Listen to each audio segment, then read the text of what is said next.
We became the Preservation Society because our own historical society here, a lot of other projects, and Pasaquan was so overwhelming, there was no time to do anything else. It was Tim Meskin, and he said, look no farther, look no further. We want it. They deeded it to Columbus State University. The Tattoo Contessa. Right there, right in the beginning of Eddie's kind of story, you can see how he's a little different than everybody else. The other thing that's interesting about Eddie Martin, he was a character that stood out in the village. At the age of 14, Eddie hitchhikes, and you know the story, but he finds his way, he hitchhikes and finds his way all the way up to New York City. And what is interesting when you look at the evolution of Eddie's drawings in the archives is you start to see, even in his first early drawings in New York, before he's St. Home, you start to see the Pasaquan evolve.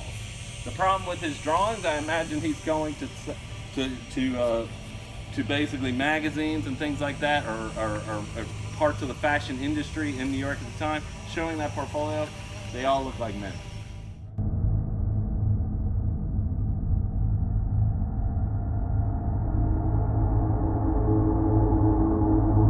Right? So they're drawings of women that look like men, and obviously he's not doing a good job.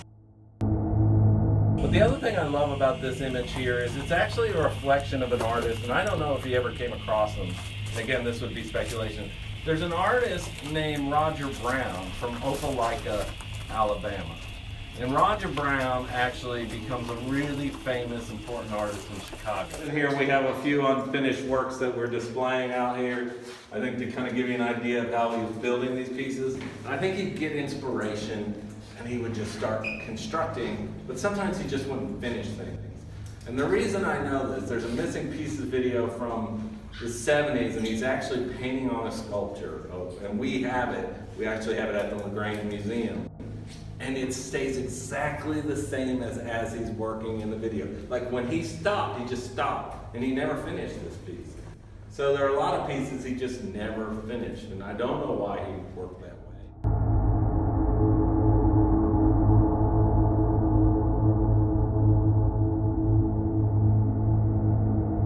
This story about Eddie having about 12 to 9 cats, I've heard it told different ways. And he used to have this, he had a station wagon that was painted much like some of the painting you see here. He'd go into town, he'd dress in his full regalia. He used to have bells and he'd have strings, and he'd make all his costumes and all his jewelry and headpieces.